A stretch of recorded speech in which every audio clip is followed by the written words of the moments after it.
আমাদের সবারই Google Chrome ব্রাউজারে ব্রাউজ করতে হয়। খারাপ ছবি, খারাপ অ্যাড আমাদের চোখের সামনে চলে আসে। আর যেন এগুলা না আসতে পারে সেই জন্য আমরা এই সেটিংটি অন করে নিতে পারি। তার জন্য আপনার গুগল ক্রোম ব্রাউজারটি ওপেন করুন।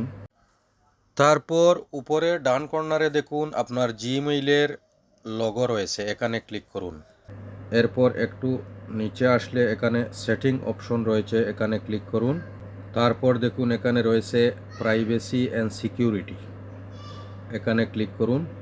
এরপর একটু নিচের দিকে যান, ইউজ সিকিউর ডিএনএস এই অপশনে ক্লিক করুন। এখানে দেখুন উপরে এই অপশনটি অফ রয়েছে, এই অপশনটিকে অন করে দিন।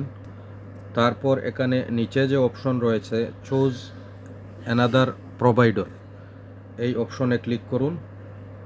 ক্লিক করে এখানে দেখুন রয়েছে একটি বাটন, এই বাটনে ক্লিক করুন। তারপর দেখুন ক্লিন ব্রাউজিং ফ্যামিলি ফিল্টার, এই অপশনটিতে সেট করে দিন। এখন থেকে আর আপনার ব্রাউজিংয়ের সময়কে অ্যাড, মেসেজ এগুলো আসবে না। ভিডিওটি ভালো লাগলে লাইক, শেয়ার, কমেন্ট করতে ভুলবেন না। ধন্যবাদ সবাইকে।